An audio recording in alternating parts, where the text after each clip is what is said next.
Nelson Mandela was born in a small village on the Eastern Cape of South Africa in 1918. He lived an average villager's life until the summer of 1941, when, at the age of just 23, he ran away to Johannesburg to avoid an arranged marriage.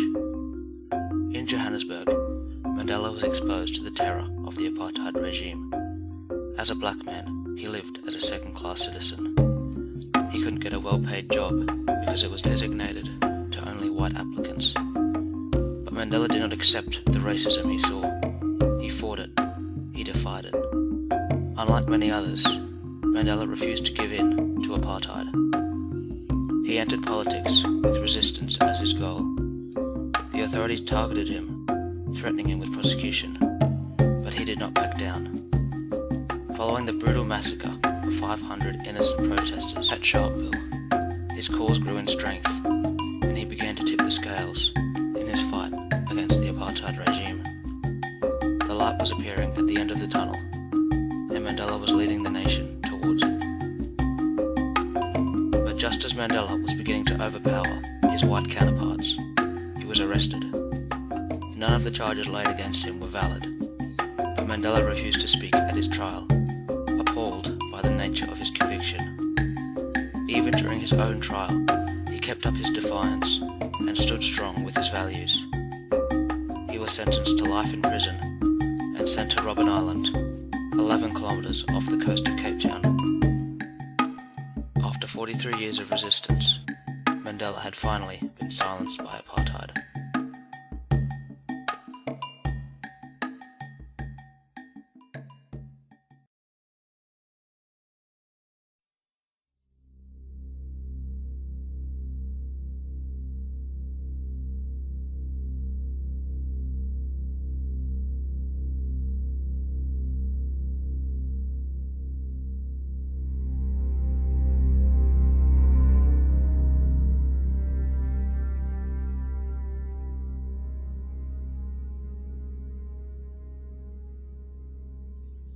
The cell that Mandela spent 27 years in was about 7 feet wide.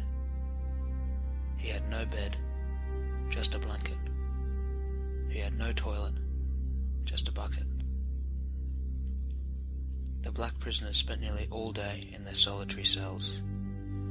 They had nothing to do but sit in silence.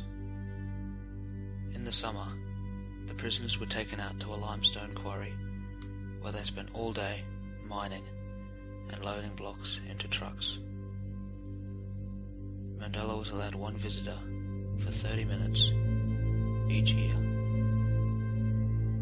In the space of 4 years, 3 of Mandela's close relatives died. He wrote to his wife expressing his dismay, but the letters were never sent.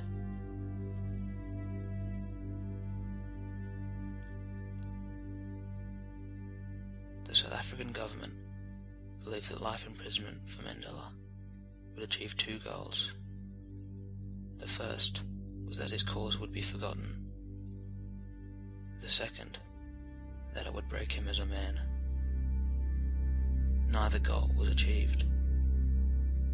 Prison would not dim his spirits, nor his importance to South Africa's future. The world would not forget him. Robben Island became a crucible for Mandela that transformed him into a symbol of resistance against racial segregation. Outside, tensions were growing as the black majority continued to resist apartheid law.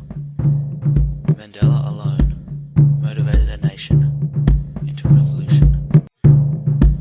Conflict intensified, and the apartheid regime was overwhelmed by sheer numbers. In 1990, Mandela was unconditionally freed from prison. He emerged from Robben Island as a mature and respected leader who would fight and win one of the greatest political battles that would ultimately lead to a new, democratic South Africa. He forgave the men who had caused his hardships. He forgave the men who had locked his cell on Robben Island for 27 years. He looked his enemies in the eyes saw the helplessness on their faces, and instead of imprisoning them, he forgave and united with them. He won the Nobel Peace Prize in 1993. The next year, all races voted in an election, and Mandela was overwhelmingly elected President of South Africa. As President, he addressed the problems faced by people living in the slums, and made huge efforts to reduce the impact of AIDS on the nation. He promoted South Africa as a democratic nation, and encouraged other countries stricken with racism to follow in his footsteps.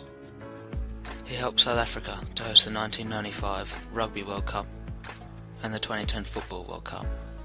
Mandela has been called by many, perhaps the most generally admired figure of our age. He has proven to many of us that equality is possible no matter what. Through his willingness to walk the road of sacrifice, he has shown that one man really can make a difference. His life continues to be an inspiration to generations of oppressed and deprived. His leadership in his law firm, in prison, and as president has led an entire nation out of the depths of apartheid and into a new democratic age.